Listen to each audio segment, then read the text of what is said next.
Сәлем достар, сіздермен бірге Мадина. Бүгін өте дәмді әрі томпақ болып шығатын пончиктер пісіретін боламыз. Менің каналыма тіркеліп, видеоны соңына дейін қарауды ұмытпаңыздар.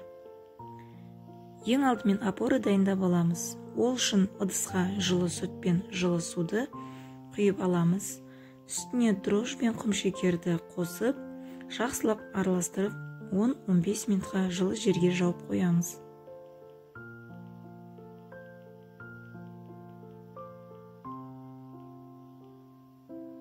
Осылай көпіршіп көтерілетін болады.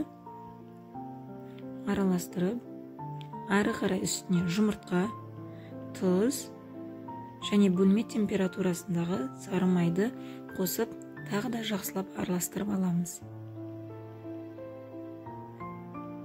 Ұнды қосып, жұмсақ қамыр илеміз. Ең алдымен ұнды венчикпен араластырдым. Ары қарай қолмен жұмсақ қамыр илеп аламыз. Осы қамырымызды жарты сағатқа жылы жерге тағы да жауып қоямыз.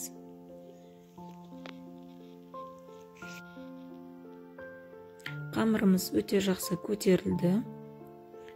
Жұмсақ, қолға жабыспайтындай қамыр болып шығады. Екі бөлікке бөліп аламын.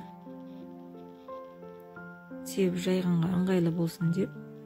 Қамырымыз өте жақсы жайылатын болады. Орташа қалыңдықта жайып аламыз. Жұқа да емес, қалың да емес, орташа қалыңдықта жайып аламыз. Дөңгелектерді стаканның көмегімен кесіп аламыз.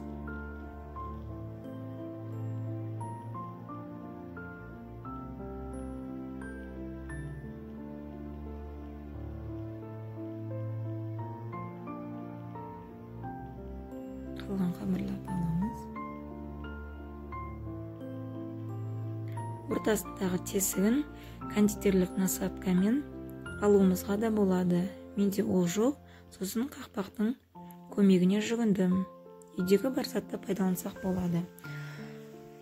Бетін жауып тағы да кішкене көтерілгенге қойып қоямыз. Табамызға майды құйып қыздырып аламыз. Жаңа көтерілген қамырымызды табаға салып пісіріп аламыз. Орташа отқа пісіреміз. Сонда біздің пончиктер өте әдемі көтеріліп, жақсы пісетін болады. Рецепті сақтап алып, отбасыларыңызға пісіріп берсеңіздер, сөзсіз ұнайтын болады. Каналыма тіркеліп, лайк басуды ұмытпаңыздар. Осылайша екі жағын бірдей етіп қызартып пісіріп аламыз. Менің пончиктерім өте топ-томпақ болып, жақсы көтеріліп пісті. Ортасы да әдемі жақсы пісті.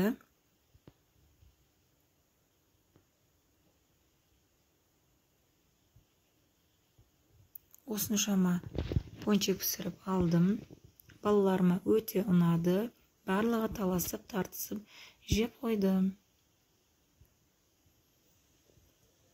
Қалауларыңызға бойынша әсемдеулеріңізге болады. Сахарный пудрамен немесе шоколадты глазурмен әсемдеулеріңізге болады. Астарыңыз дәмді болсын.